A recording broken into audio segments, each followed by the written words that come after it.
엘리야가 그 부르짖는 소리를 듣고 이르되 이 떠드는 소리는 어찌 들리냐. 그 사람이 빨리 가서 엘리야에게 말하니 그때에 엘리의 나이가 98세라 그의 눈이 어두워서 보지 못하더라. 그 사람이 엘리에게 말하되 나는 진중에서 나온 자라. 내가 오늘 진중에서 도망하였나이다. 엘리가 이르되 내 아들아 일이 어떻게 되었느냐. 소식을 전하는 자가 대답하여 이르되 이스라엘이 블레셋 사람들 앞에서 도망하였고 백성 중에는 큰 사륙이 있었고 당신의 두 아들 홈니와 비느하스도 죽임을 당하였고 하나님의 괴는 빼앗겼나이다. 하나님의 괴를 말할 때에 엘리가 자기 의자에서 두루넘어져 문 곁에서 목이 부러져 죽었으니 나이가 많고 비대한 까닭이라. 그가 이스라엘 사사가 된 지 40년이었더라. 아멘. 오늘은 화들스데이입니다. 그렇죠? 근데 요즘에 이 100세 세대라고 하는데 이 자리에 앉아 계신 분들 가운데 50세 미만은 한번 손 들어보세요. 50세 미만. 네. 아마 이것이 우리 교회의 특징이라고 볼 수 있습니다. 그러니까 이 말씀의 의미는 뭐냐면 아무리 100세 세대라 할지라도 우리의 남은 생애가 지나온 생애보다 결코 길지 못하다고 하는 겁니다. 그렇기 때문에 어떤 면에서는 우리의 남은 생애가 소중합니다. 앞으로 우리의 살 날이 얼마나 남았는지 우리 각자가 알 수는 없지만은 그렇기 때문에 순간순간 우리에게 주어진 시간 분초가 우리에게는 황금보다도 귀한 시간이라고 볼 수 있습니다. 그렇다면 우리에게 앞으로 남은 이 시간을 어떻게 사용할 것인가? 이 시간 아름답고 행복한 노년이라고 하는 제목을 가지고 대부분 연로하신 분들이고 정말 살아온 날보다는 살 날이 짧은, 저도 마찬가지입니다만은 짧은 우리가 우리의 남은 생애를 무엇을 위해서 투자하며 살 것인지, 특별히 오늘 본 말씀의 주인공으로 등장하는 엘리의 노년의 모습을 생각해 보면서 우리가 함께 은혜를 나누도록 하겠습니다. 특별히 우리 아름답고 행복한 노년을 위해서는 가장 중요한 건 우리가 영적인 성장을 도모해야 된다고 하는 겁니다. 사무엘상 3장 2절에서 3절 우리 같이 한번 읽어봅니다. 시작. 엘리의 눈이 점점 어두워가서 잘 보지 못하는 그때에 그가 자기 처소에 누웠고 하나님의 등불은 아직 꺼지지 아니하였으며 사무엘은 하나님의 궤에 있는 여호와의 전 안에 누우더니. 아멘. 여기 보면 엘리의 눈이 점점 어두워가서 잘 보지 못했다, 이렇게 기록되어 있습니다. 이때 엘리의 나이가 98세입니다. 이제 100세 가까이 되기 때문에 눈이 어두워서 잘 보지 못하는 것은 자연적인 현상이라고 볼 수 있습니다. 그러나 사무엘이 이 말씀을 여기에 언급한 이유가 있습니다. 그 이유는 4절부터 이제 그 밑에 있는 내용을 설명하기 위한 것입니다. 그러니까 그때 사무엘은 나이가 어렸습니다. 그리고 3장 1절에 보면 그 시대는 하나님 말씀이 희귀했고 이상이 흔히 보이지 않았다고, 그 시대적인 상황. 왜 그렇습니까? 사사시대의 특징은 이스라엘의 왕이 없으므로 사람들이 각기 제 소견에 옳은 대로 행하였더라. 그게 특징이었기 때문에 하나님의 음성이 들려지거나 하나님의 어떤 이상이 보여지지가 않았던 겁니다. 그게 사사시대의 말기고 사무엘이 성장할 때의 시대적인 배경입니다. 그러나 이 사무엘은 이제 이 엘리 제사장에게 위탁되어서 실로 성소에서 어렸을 때부터 이제 자라난 성장하고 있는 소년 이 시대가 오늘 본 말씀의 배경입니다. 그는 여호와의 성소에 전에 불이 꺼지지 않도록 이제 받들고 성소에 가까이 이제 누워 있는데 그때 하나님이 부르시는 거예요. 근데 너무 어렵기 때문에 하나님을 만난 경험도 없고 하나님의 음성을 들은 그런 경험도 없고 누가 들었다고 이야기해 주는 사람도 없어서 이 사무엘은 자기의 이름을 부르는 소리를 듣고 엘리 제사장이 부르는 줄 알고 달려가서 왜 불렀느냐고 내가 여기 왔다고. 그때 엘리가 뭐라고 말합니까? 내가 부르지 않았다. 가서 다시 누워 자라. 여러분 40년 동안 사사였었고 그 다음에 이 엘리는 레위 지파였고 어렸을 때부터 성소에서 하나님을 섬겼던 사람입니다. 그 당시 실로 성소의 대제사장 역할을 감당했습니다. 그런 직분과 그런 신앙의 연륜과 그런 경험이 있으면 자기가 안 불렀으면 하나님께서 부르셨다 이것을 알아야 될 텐데 이 엘리는 그걸 짐작조차 못했어요. 그것을 볼 때 이 엘리의 영적인 상태가 얼마나 무감각해져 있는지 묻어져 있는지를 말해주고 있는 겁니다. 뿐만이 아니에요. 이 사무엘의 어머니가 누굽니까? 한나죠. 근데 아이를 낳지 못했어요. 그러니까 한나가 한을 품고 성전에서 기도하는데 처음에는 소리쳐 억울함을 풀어달라고 하나님 앞에 기도하다가 오래 기도하다 보니까 지쳐서 이제 속으로 중얼중얼거리며 기도합니다. 근데 엘리가 그 한나를 보고 언제까지 술에 취해 있겠냐? 포도주를 끊으라고 말합니다. 그러니까 한맺힌 기도 깊숙이 들어가서 정말 소리는 들리지 않고 입술만 움직이는 그녀의 모습을 보고 뭘로 착각했어요? 술 취한 것으로 착각해요. 기도하는 것과 술에 취한 것도 분간하지 못하는 그런 영적인 그 무감각에 둔감에 빠져 있었던 겁니다. 뿐만이 아니에요. 오늘 본 말씀 가운데 나옵니다만은 이제 이 블레셋과 전쟁이 일어났습니다. 근데 블레셋에 패했어요. 그러니까 이스라엘 백성들이 우리가 블레셋을 물리쳐야 될 텐데 방법이 없다. 그러니까 성소에 있는 법궤를 가지고 와서 여호와께서 저들을 물리치도록 하자. 그래서 엘리의 두 아들 홈리와 비나스가 제사장이니까 법궤를 가지고 이제 아벡 전투에 나서게 됩니다. 블레셋과 싸우는데 또 패했어요. 그러니까 법궤는 빼앗기고 두 아들은 죽고 말았습니다. 여러분 이 엘리는 대제사장이었어요. 그러니까 이 법궤는 실로 성소의 지성소에 안치되었어요. 이 지성소에는 대제사장이 7월 10일 속죄일 날 1년에 한 번밖에 들어갈 수 없는 것이 지성소입니다. 말은 엘리 대제사장이 법궤를 관리하는 책임을 가지고 있었다 그 말이에요.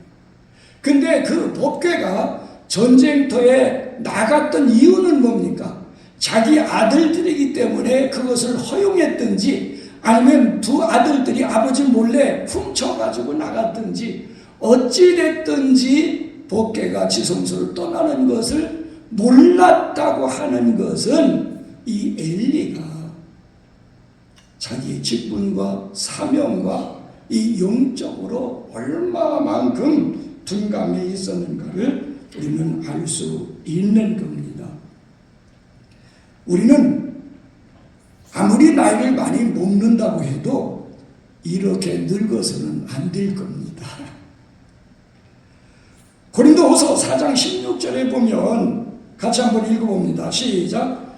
그러므로 우리가 낙심하지 아니하노니 우리의 겉사람은 낡아지나 우리의 속사람은 날로 새로워지는도다. 할렐루야. 우리가 나이 먹으면 눈도 어려지고 이 귀도 좀 잘 안 들리고 또 몸이 쇠약해지는 것은 어쩔 수 없어요. 그것은 겉사람이기 때문에 그렇습니다. 그러나 엘리 제사장처럼 겉사람이 늙는다고 해도 속사람까지 늙어서는 안 돼요. 여기서 속사람이라고 하는 것은 뭡니까? 바로 말씀과 성령으로 거듭난 우리의 중생한 영혼을 의미합니다. 말씀과 성령으로 거듭난 하나님의 사람, 하나님의 자녀는 우리의 영혼은 세월이 흐르면 흐를수록 정말 신앙의 연륜이 쌓으면 쌓일수록 어떻게 돼요? 더 새로워져야 되고 더 영적으로 성장해야 되고 더 영적으로 충만해져 가야 됩니다. 그것이 정말 이 속사람의 어떤 그 성장의 모습인 것입니다. 따라서 오늘 우리는 우리의 육신의 나이는 들어서 몸이 말 안 듣고 또 살기 불편하고 여러 가지 이 삶에 힘든 그런 경우가 온다 할지라도 말씀과 성령으로 거듭난 여러분의 속사람은 날마다 새로워지기를 주님의 이름으로 축원드립니다. 그래서 그리스도의 장성된 분량처럼 우리가 영적으로 성장해 가야 돼요. 성령으로 충만해서 이 성령의 열매, 하나님의 성품들이죠. 그것이 우리의 인격과 우리의 삶 속에 열매로 드러나야 되는 겁니다. 우리가 영적으로 성장하고 이 하나님의 성품, 영성으로 충만해져 가는 것이 노년의 아름답고 행복한 모습인 겁니다. 여러분, 영적으로 성숙되어지고 인격적으로 무르익어지고 성령으로 충만해서 다른 사람에게 말할 때나 교회에 왔을 때나 가정에서나 어디서든지 정말 스데반의 얼굴처럼 천사의 얼굴처럼 빛이 나고 덕을 끼치고 영향력을 행사하는 그런 노년이 아름다운 것입니다. 따라서 이 엘리 제사장처럼 우리가 추하게 되지 말고 여러분들은 영성이 풍성해져서 정말 이 아름답고 행복한 노년을 이루어나가시기를 주님의 이름으로 축원드립니다. 그 다음에 이 아름답고 행복한 노년이 되기 위해서는 신앙의 세대를 계승해 나가야 됩니다. 사무엘상 2장 22절에서 24절 같이 한번 읽어봅니다. 시작. 엘리가 매우 늙었더니 그의 아들들이 온 이스라엘에게 행한 모든 일과 희망문에서 수종드는 여인들과 동침하였음을 듣고 그들에게 이르되 너희가 어찌하여 이런 일을 하느냐. 내가 너희의 악행을 이 모든 백성에게서 듣노라. 내 아들들아 그리하지 말라. 내게 들리는 소문이 좋지 아니하니라. 너희가 여호와의 백성으로 범죄하게 하는도다. 아멘. 그렇게 기록되어 있는데 이는 엘리의 두 아들에 관한 내용입니다. 엘리에게는 홈니와 비느하스라고 하는 두 아들이 있었어요. 그런데 2장 12절 사무엘상 2장 12절에 보면 이 엘리의 두 아들은 행실이 나빠서 여호와를 알지 못했다고 그랬어요. 이 알다라고 하는 야다는 경험을 통해 아는 것이죠. 그러니까 이 홈니와 비느하스가 여호와를 알지 못했다고 하는 것은 하나님을 만난 경험이 없어요. 하나님으로부터 제사장으로 기름 부음을 받은 그 역사가 영적인 체험이 없다고 말해요. 하나님의 음성을 듣거나 어떤 하나님의 역사를 신앙과 삶 속에 경험해 본 적이 없어요. 그러니까 하나님을 알지 못하는, 어떤 면에서 개혁성은 불량자로 이렇게 번역이 됐습니다. 하나님을 알지 못하는 불량자가 제사장 노릇을 하고 있으니 어떻게 되겠습니까? 백성들이 하나님 앞에 드리기 위해서 제물을 가져오면 제사 드리기 전에 좋은 부분을 탈취해서 자기 배를 채웠어요. 그리고 희망문에서 수종드는 여인까지 겁탈합니다. 이것은 이방 종교에서 음란하게 섬기는 제의가 여호와 신앙, 실로 성소에 깊숙이까지 들어온 그 시대적인 상황을 반영해주고 있는 그런 모습이라고 볼 수 있습니다. 그런 상황이 됐는데 엘리는 아버지로서, 제사장으로서, 사사로서, 대제사장으로서 아들들에 대한 행실을 누구를 통해 들었어요? 백성을 통해 들었어요. 자기가 직접 보고 자기가 안 것이 아니라 백성들을 통해서 들려오는 소문을 듣고 알았다 그 말이에요. 소문을 듣고 알고서 어떻게 말해요? 두 아들을 데려다가 이 백성들에게 들으니 이러이러한 말이 들리도다. 근데 사실 그러냐? 왜 그렇게 했느냐? 죄송합니다. 저 같으면 그 정도 되면 이 다리 문둥이라도 품질러가면서 버릇을 고치겠어요. 그게 자식이 사는 길이기 때문에. 근데 엘리 제사장은 그 소리를 듣고 책망하지 않았어요. 체벌하지 않았어요. 아무것도 하지 않았다고 하는 사실입니다. 여러분, 이스라엘 백성들 가운데 오늘날 주이시도 마찬가지입니다만은 그들에게 쉐마라고 하는 본문이 있습니다. 그것이 신명기 6장 4절에서 9절까지의 말씀인데 우리 같이 한번 읽어봅니다. 시작. 이스라엘아 들으라. 우리 하나님 여호와는 오직 유일한 여호와시니 너는 마음을 다하고 뜻을 다하고 힘을 다하여 내 하나님 여호와를 사랑하라. 오늘 내가 내게 명하는 이 말씀을 너는 마음에 새기고 내 자녀에게 부지런히 가르치며 집에 앉았을 때든지 길을 갈 때든지 누워있을 때든지 일어날 때든지 이 말씀을 강론할 것이며 너는 또 그것을 내 손목에 메어 기호를 삼으며 내 미간에 붙여 표로 삼고 내 집 문설주와 바깥문에 기록할지니라. 아멘. 이것이 쉐마 본문입니다. 그러니까 마음을 다하고 뜻을 다해서 하나님을 사랑하라. 이것을 자녀들에게 부지런히 가르치라는 겁니다. 집에 있을 때든지 길에 있을 때든지 어디에서 무엇을 하든지 자녀들에게 이것을 가르쳐주고 강론하고 설교하고 그것을 삶 속에 적용할 수 있도록 훈련시키라는 거예요. 근데 엘리 제사장은 제사장직은 세습이었기 때문에 어떤 면에서 아론의 직계 가손, 레위 지파 가운데 아론의 직계 후손만이 제사장이 될 수 있었습니다. 그렇기 때문에 두 아들에게 제사장 직분은 세습시켰을지 모르지만은 그러나 여호와 하나님을 사랑하고 섬기는 경외하는 신앙을 물려주지 못했다고 하는 겁니다. 얼마나 비참합니까? 얼마나 비극적입니까? 그렇기 때문에 오늘 우리들이 자녀들에게 좋은 집, 많은 유산, 돈을 물려주는 것도 중요해요. 그러나 그것보다 더 중요한 것은 자식들로 하여금 하나님을 사랑하고 하나님을 섬기고 하나님의 영광을 위해서 살아가도록 하는 것이 그 신앙을 유산으로 물려주는 것이 더 소중하다고 하는 겁니다.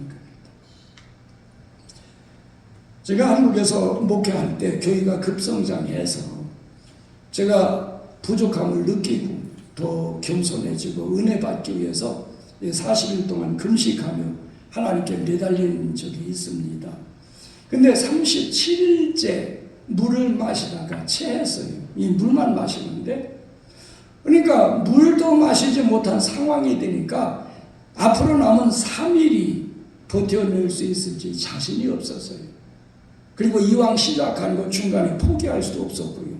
내 평생 교회 개척 한번 해보고 주님처럼 40일 금식기도 한번 해보자. 그것이 평생의 소원이었기 때문에 자신이 없는 거예요. 남은 3일이. 그래서 그때 가족들을 기도원으로 불렀고 3남매를 앉혀놓고 그때 어렸을 때죠. 고2, 고1, 중2인가? 그때였어요. 애들을 이제 앉혀놓고 그때 유언을 한 적이 있습니다. 유언은 3가지입니다. 내용. 첫째는 너희는 어디에서 무엇을 하든지 하나님의 영광을 위해서 살아라. 그것이 하나님이 우리를 창조하시고 우리를 구원하시고 사랑하시는 목적이기 때문에 하나님의 영광을 위해 우리의 인생을 살아갈 때 그것이 가장 가치 있는 인생이고 그것이 가치 있는 행복한 인생이 되는 것이다. 그래서 하나님의 영광 위해 살아라. 그 첫 번째였습니다. 그 다음에 두 번째는 너희들 스스로가 하나님 앞에 기도해서 응답을 받고 하나님의 공급하심을 받으며 살아가라. 저희들이 그때까지 우리 자녀들 학원에 한번 보내본 적이 없어요. 보낼 수가 없었어요. 교회 개척하고 빚 때문에 허덕이다 보니까. 그래서 다른 부모들처럼 너희들 뒷바라지 못해왔다.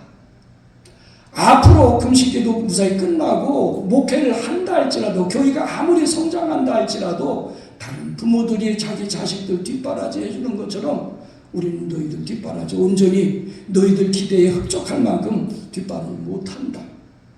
그렇기 때문에 너희들 스스로가 하나님 만나라. 모든 것이 하나님의 것이기 때문에 하나님으로부터 직접적인 공급을 받아라. 풍성해질 수 있다. 능력이 있을 수 있다. 하나님의 공급을 받으며 살아라고 한 것이 두 번째 내용입니다. 그 다음에 세 번째 내용은 너희가 무엇을 하든지 열심으로 노력해서 그 방향에 최고 베스트가 되라. 그러나 최고가 안 돼도 상관이 없다. 너의 인생 가운데 후회함이 없을 정도로 최선을 다하면 된다. 그래서 최선을 다하라. 그게 유언의 내용이었어요. 앞으로 제가 죽을 때 또 유언을 남기라고 하면 똑같은 것을 유언으로 남길 겁니다. 여러분 자녀들에게 무엇을 유산으로 남겨주려고 하십니까? 만약에 여러분들을 통해서 하나님의 생명을 주어 이 땅에 보내주신 여러분의 자녀들이 홈리와 비느하스처럼 하나님을 알지 못해서 예수 믿지 않아서 지옥의 멸망에 들어간다면 부모로서 여러분 심정을 어떻겠습니까? 여러분을 믿고 여러분의 가정에 자녀를 보내주신 하나님의 기대는 어떻게 되겠습니까? 여러분 지금도 늦지 않았습니다. 여러분들의 자녀가 나이가 많고 함께 늙어간다 할지라도 지금도 늦지 않았어요.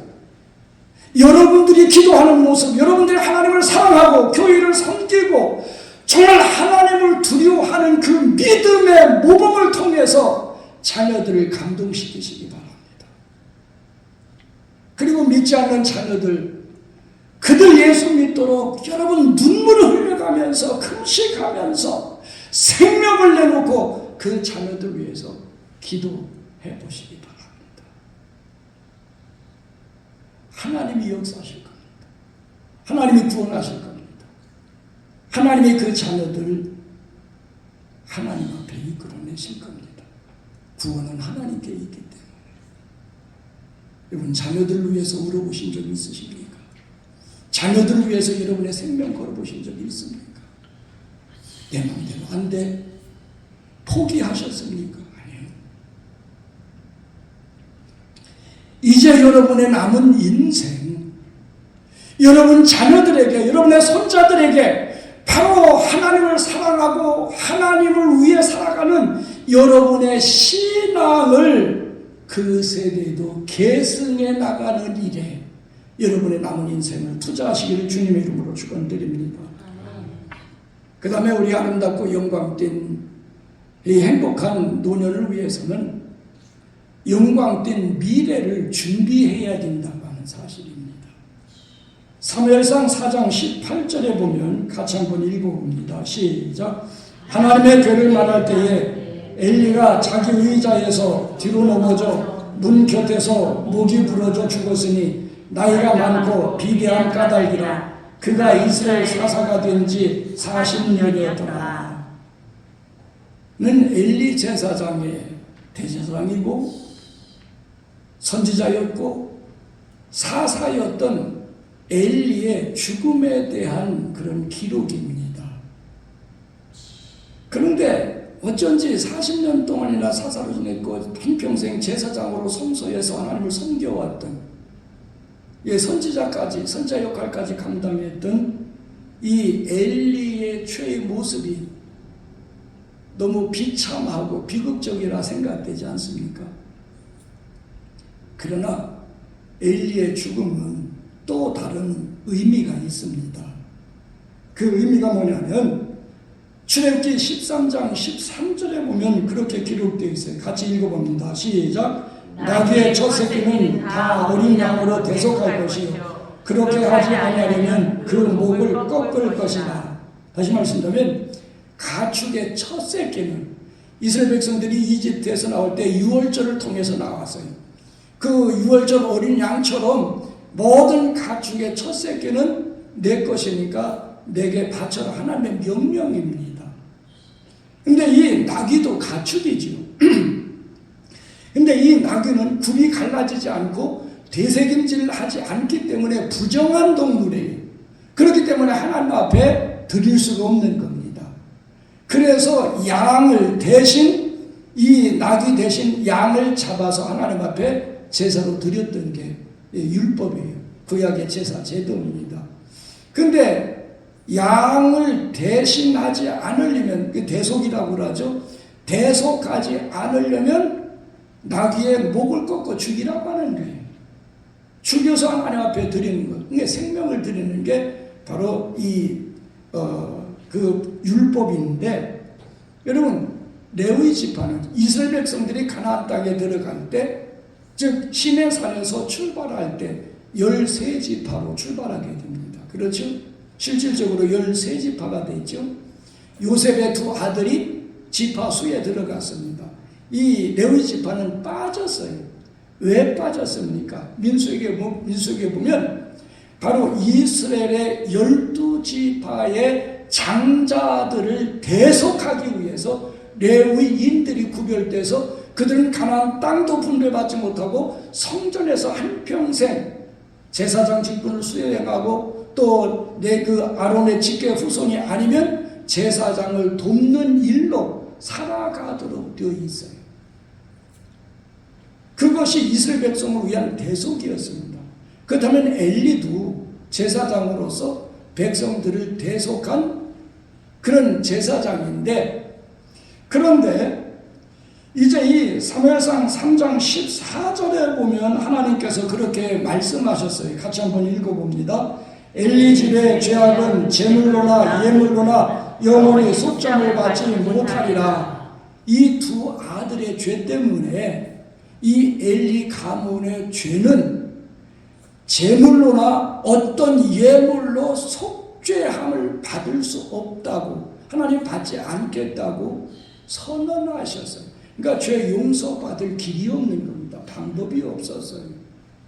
그래서 어떻게 보면 그가 비둔했고 실수로 넘어져서 목이 부러져 죽은 이 비참한 모습이지만은, 그럼에도 그 속에는 자기 가문과 자식들의 죄를 대속하기 위한 죽음이었다고 하는 겁니다.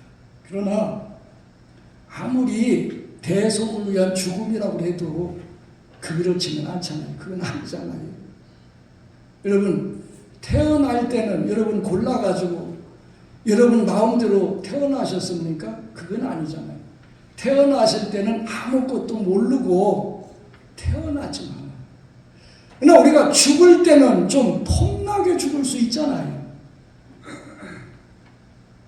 여러분, 아주 오래전에 저하고 가장 가깝게 지내던 친구 목사가 세상을 떠났습니다.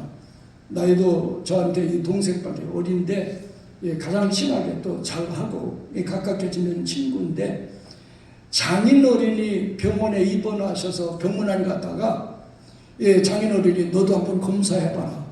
그래서 검사했는데 간암 말기가 판정이 됐어요. 그래서 장인은 회복돼서 나왔는데 친구 목사는 병원에 입원해서 끝내 나오지 못했습니다. 병원에서 세상을 떠났는데 임종 직전에 누워있다가 힘이 없는 상태에서 일어나서 이제 세수하고 이렇게 옷을 갈아입는 그런 그 몸짓을 하는 겁니다. 그래서 그 아내가 왜 그러냐, 무슨 일이 있느냐. 그래서 지금 예수님이 오신다고. 예수님이 오시니까 내가 예수님 맞을 준비한다고. 그러더니 일어나서 예수님 오셨습니까? 그리고 나서 세상을 떠났어요. 지난 수요일 날인가요? 어제인가요? 제 아내의 그 할머니 이야기도 좀 나눴습니다만은 중간에 앞을 못 보셔서 평생 기도해 오신 분입니다. 근데 임종 전에 이제 그 친척 중에 누가 하나 물었어요. 당숙이라고 그러네요. 다 당숙인가요? 누구인데? 고모. 언제 하늘나라 가시냐고. 그러니까 내일 아침 5시에 6시 6시에 천국 간다고. 그분은 예수 믿지 않던 분이에요. 근데 정말 그런가 해가지고 뜬 눈으로 밤을 새우고 이제 지켜보는데 아침 6시 되거든요. 6시 되자마자 운명하셨어요. 잠자는 모습으로. 돌아가시니까 이 겉모습까지 벗어져가지고 천사의 얼처럼 환하게. 그러니까 여러분, 이 죽음이 얼마나 아름답고 얼마나 폼납니까? 이 화들스데이에 죽음 이야기하니까 좀 불편하실지 모르겠습니다만 아니에요. 이 히브리서 9장 27절에 보면 한 번 죽는 것은 사람에게 정하신 것이요 그 후에는 심판이 있으리라고 기록되어 있습니다. 그러니까 이 죽음이라고 하는 것은 우리의 인생의 여정 가운데 누구나 한 번은 겪어야 될 필연적인 관문입니다. 또 죽음으로 인생이 끝나는 게 아니에요. 죽음으로 인생이 끝난다면 그건 비참할 수도 있고 안타까울 수도 있고 두려울 수도 있지만은 아니에요. 그 후에는 심판이 있으리라. 그 이후에 영원한 세계가 있다고 하는 겁니다. 그래서 이 죽음이라고 하는 것은 하나의 과정이고 관문이에요.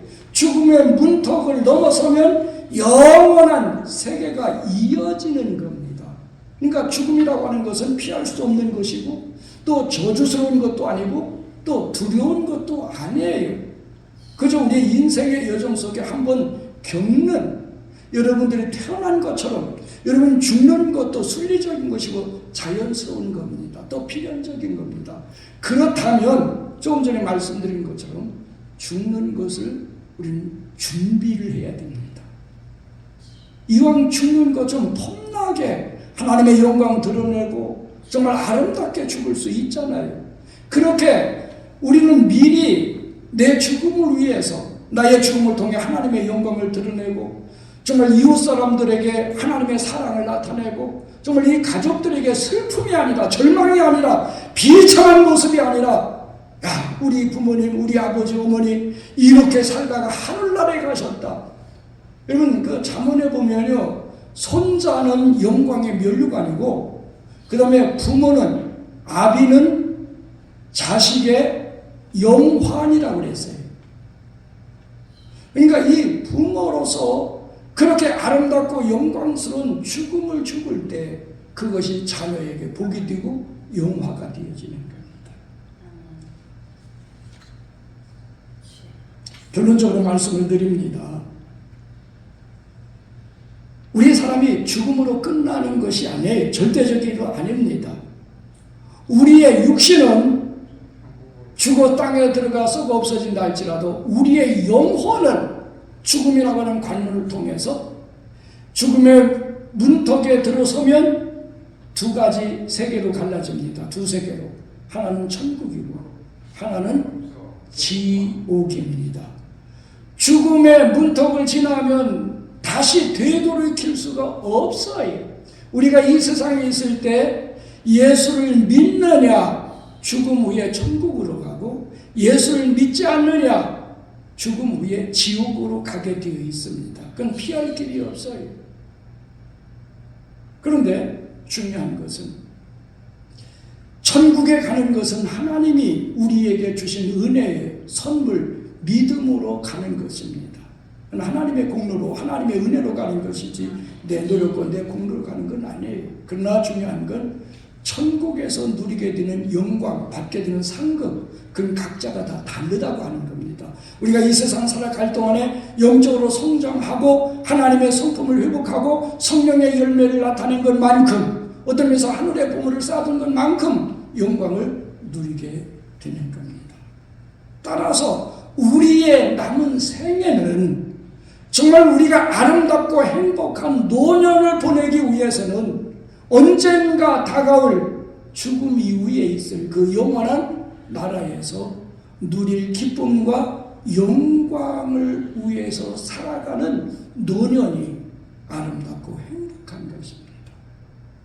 나를 위해 살든지 늙을수록 세상의 어떤 욕심이라든지 어떤 물질이라든지 세상의 다른 것들을 추구하면서 다른 것들을 통해 기쁨과 영광을 누리려고 한다면 그것은 어떻게 보면 추한 모습으로 늙어질 수밖에 없는 겁니다. 따라서 여러분들은 그저 죽음만 생각해도 사람이 행복해져야 돼요. 죽음 후에 다가올 천국을 바라보고 우리는 그 날이 오기를 우리는 기대가 돼야 되고 사모가 돼야 되고 어떻게 되면 내가 빨리 좀 죽어서 그 나라 갔으면 좋겠다. 그 갈망하는 믿음이 진정한 믿음인 겁니다. 그런 믿음으로 살아갈 때 그 노년은 아름답고 행복한 노년입니다. 여러분의 남은 생애가 그런 노년이 되어지기를 주님의 이름으로 축원드립니다.